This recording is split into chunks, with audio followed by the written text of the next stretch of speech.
Compendium of the Catechism of the Catholic Church, the Sacrament of Eucharist following.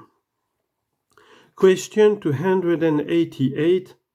What is the meaning of the altar? Answer.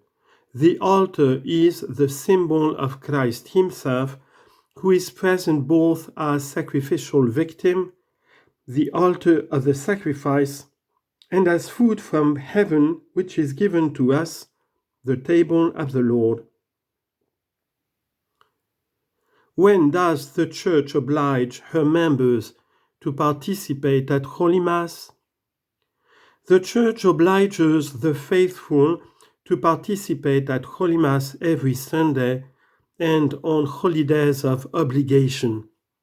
She recommends participation at Holy Mass on other days as well.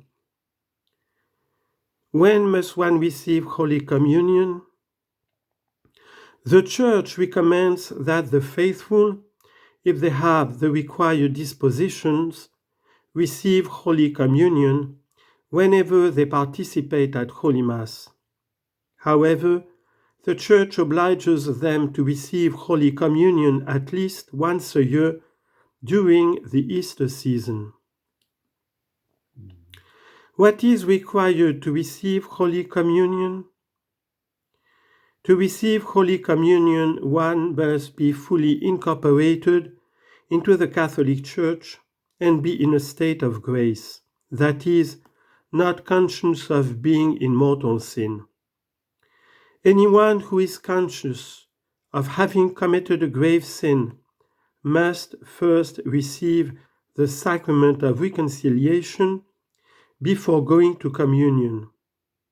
Also, important for those receiving Holy Communion are a spirit of recollection and prayer, observance of the fast prescribed by the Church, and an appropriate disposition of the body, gestures, and dress as a sign of respect for Christ.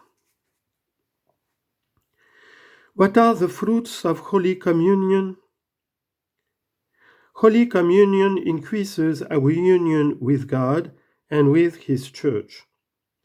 It preserves and renews the life of grace received at baptism and confirmation, and makes us grow in love for our neighbor. It strengthens us in charity, wipes away venial sins, and preserves us from mortal sin in the future. When is it possible to give Holy Communion to other Christians? Catholic ministers may give Holy Communion licitly to members of the Oriental churches which are not in full communion with the Catholic Church, whenever they ask for it whenever they ask for it of their own will and possess the required dispositions.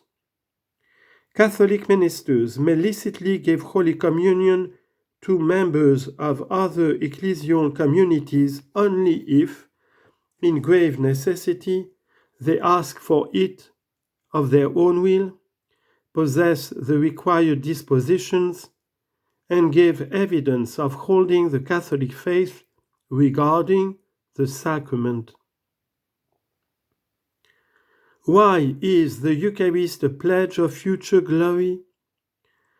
The Eucharist is a pledge of future glory because it fills us with every grace and heavenly blessing. It fortifies us for our pilgrimage in this life and makes us long for eternal life. It unites us already to Christ seated at the right hand of the Father, to the Church in heaven, and to the Blessed Virgin and all the saints. Quote from St. Ignatius of Antioch: "In the Eucharist we break the one bread that provides the medicine of immortality, the antidote for death, and the food that makes us live forever in Jesus Christ."